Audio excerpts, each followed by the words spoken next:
السلام علیکم ورحمۃ اللہ وبرکاتہ۔ عزیز طلباء، کتاب الایمان کا باب نمبر 10 شروع ہوا ہے، جو یہ ہے باب الدلیل علی ان من مات علی التوحید دخل الجنۃ قطعا۔ میں نے بتایا تھا اس باب کے تحت کہ اس باب کے ذریعہ رد ہے معتزلہ اور خوارج کا اور کرامیہ کا، اس لیے کہ معتزلہ اور خوارج کے ہاں جو لوگ گناہ کبیرہ کے مرتکب ہیں، بھلے صحیح العقیدہ ہوں لیکن وہ مخلد فی النار ہوں گے، اور کرامیہ کا عقیدہ ہے کہ کرامیہ کا عقیدہ میں نے تم لوگوں کو بتایا تھا کہ کرامیہ کا عقیدہ ہے کہ الاقرار الایمان هو الاقرار باللسان دون عقد القلب، یعنی ایمان جو ہے وہ اقرار باللسان کا نام ہے، قلبی اعتقاد کی ضرورت نہیں ہے۔ تو کرامیہ کا بھی رد ہے، اس لیے کہ جو شخص توحید پر مرے، یعنی اس کو توحید کا اعتقاد ہو، محض اقرار نہیں، تو اس طرح سے کرامیہ کا رد ہو جاتا ہے۔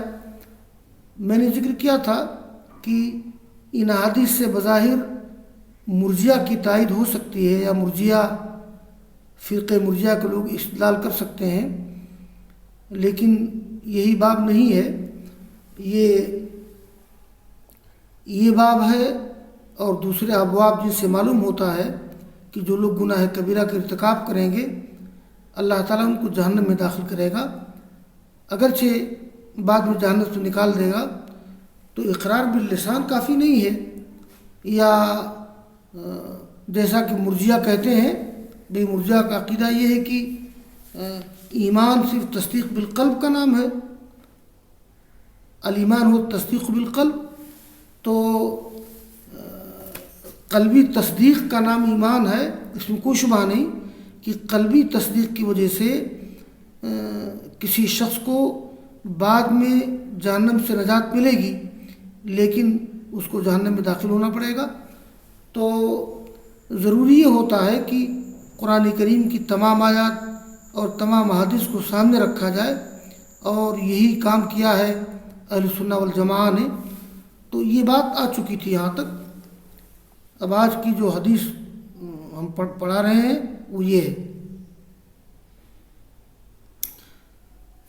قال امام مسلم رحمہ اللہ حدثنا ابو بکر بن النضر بن ابی النضر قال حدثني ابو النضر ہاشم بن قاسم قال حدثنا عبد الله الاشجعي عن مالك بن مغول عن طلحة بن مصرف عن ابي صالح عن ابي هريرة قال كنا مع النبي صلى الله عليه وسلم في مسير قال فنفدت ازواج القوم قال حتى هم بنحر بعض حمائلهم قال فقال عمر يا رسول الله لو جمعت ما بقي من ازواج القوم فدعوت الله عليها قال ففعل قال فجاء ذو البر ببره وذو التمر بتمره قال وقال مجاهد وذو النواة بنواه قلت وما كانوا يصنعون بالنوى قال كانوا يمسونه ويشربون عليه الماء قال فدعا عليها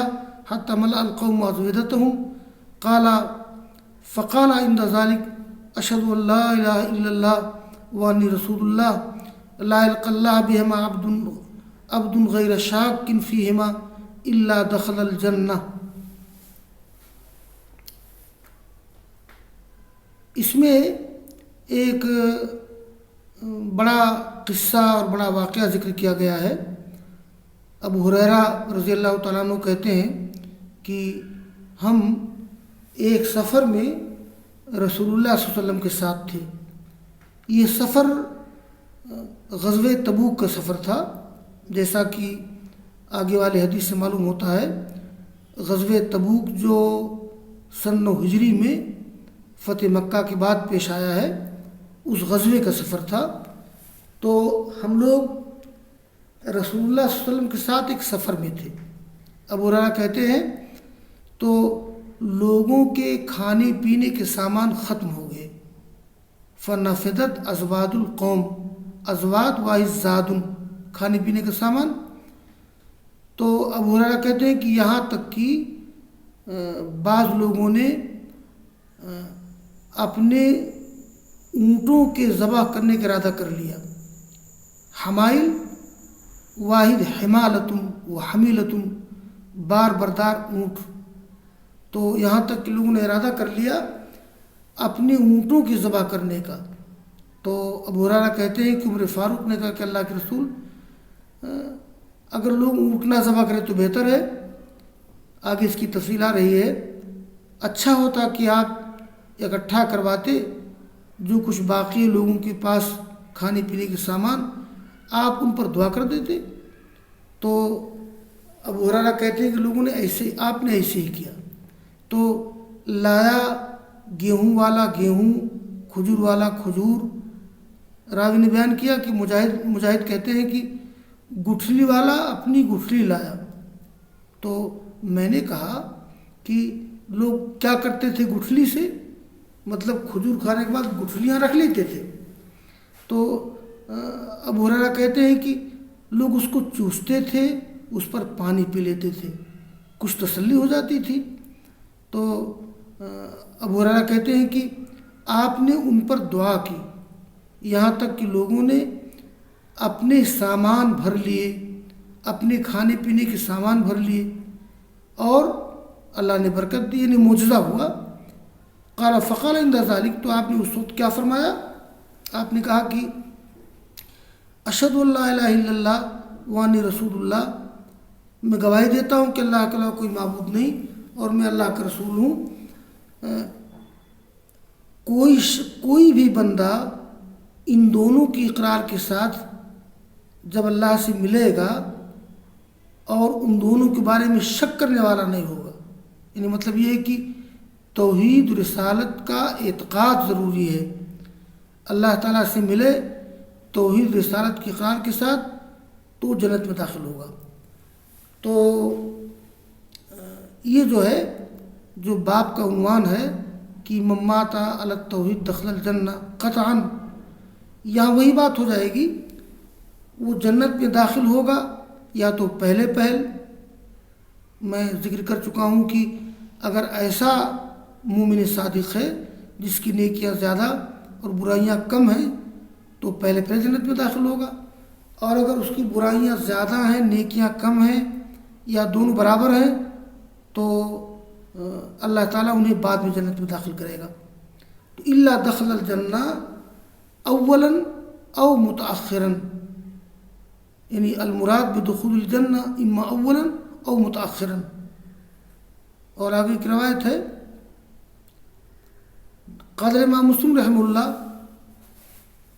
حدثنا سہل بن عثمان و ابو قریب محمد بن العلاء جميعا عن ابي معاوية قال قریب قال ابو قریب حدثنا ابو معاوية عن الأعمش عن ابي صالح عن ابي هريرة عن ابي سعيد شك الأعمش او عن ابي سعيد قال لما كان غزوة تبوك اصاب الناس مجاعة قالوا يا رسول الله لو أذنت لنا فنحرنا نوازحنا فأكلنا وادهنا، فقال رسول الله صلى الله عليه وسلم افعلوا، قال فجاء عمر فقال يا رسول الله إن فعلت قل الزهر ولكن ادعوهم بفضل أزوادهم ثم ادعوا الله لهم عليها بالبركة لعل الله أن يجعل في ذلك، فقال رسول الله صلى الله عليه وسلم نعم، قال فدعا بنتين فبسطه ثم دعا بفضل ازوادهم۔ یہ گزشتہ روایت کی تفصیل ہے، سمجھیے۔ یہ اعمش روایت کرتے ہیں ابو صالح سے، ابو صالح روایت کرتے ہیں ابو ہریرہ سے، ابو سعید خدری سے۔ اعمش کو شک ہے، جب غزوہ تبوک ہوا تو لوگوں کو بھوک لگی، تو لوگوں نے کہا مجاعۃ من بھوک، لوگوں نے کہا اللہ کے رسول اگر آپ اجازت دے دیں تو ہم اپنے اونٹ یا اپنی اونٹنیاں ذبح کر دیں. یہ نمازیں واحد نازحتن مذکر نازحون پانی ڈھونے والا اونٹ یعنی بار بردار اونٹ پانی ڈھونے والا اونٹ. تو لوگوں نے کہا اگر آپ اجازت دے دیں, اصل میں سب کو بھوک لگی تھی, کھانے پینے کے سامان ختم ہونے قریب تھے, تو ہم اپنے اونٹوں کو ذبح کر دیں تو ہم کھائیں اور تیل کا بھی استعمال کریں. تو اللہ کے رسول نے کہا کہ ٹھیک ہے ایسے کرو. قال فجاء عمر آئے فقال یا رسول اللہ, کا اللہ کے رسول. عمر فاروق نے کہا کہ اگر آپ ایسا کریں گے تو قل الزہر سواری کم ہو جائے گی, لیکن بہتر یہ ہے کہ آپ لوگوں کو بلائیں ان کے بچے ہوئے سامان کے ساتھ, پھر آپ ان کے لیے ان پر دعا کر دیجئے برکت کی, امید ہے کہ اللہ تعالیٰ اس میں برکت دے دے گا. یہ عمر فاروق نے اچھا مشورہ دیا. دیکھیے حاکم وقت امیر المومنین چاہے کتنے ہی بڑا کیوں نہ ہو, ضروری ہے کہ اپنے ماتحت کے لوگوں میں کسی کا اچھا مشورہ مانے. تو اللہ کے رسول نے کہا کہ ہاں بات ٹھیک کہہ رہے ہو تم. تو فدعا بنطعن آپ نے چمڑے کا فرش منگایا, اس کو بچھایا, ثم دعا پھر آپ نے منگوایا لوگوں کے کھانے پینے کے بچے ہوئے سامان. راوی کہتا ہے فجعل الرجل یجیء بکف ذرة قال ویجیء الآخر بکف تمر قال ویجیء الآخر بکسرة حتی اجتمع علی النطع من ذلك شیء یسیر. یعنی کوئی شخص لاتا ایک ہتھیلی میں مکئی, کوئی لاتا ایک ہتھیلی میں کھجور, اور کوئی شخص لاتا اور بھی روٹی کے ٹکڑے, یہاں تک کہ چمڑے کے فرش پر ایک معمولی چیز اکٹھا ہو گئی. شیء یسیر مطلب کہ کافی چیز اکٹھا ہو گئی. تو قال فدعا رسول اللہ صلی اللہ علیہ وسلم علیہ بالبرکہ ثم قال خذوا فی اوعیتکم. اوعیۃ مانے وعاء, اوعیہ واحد وعاء مانے برتن.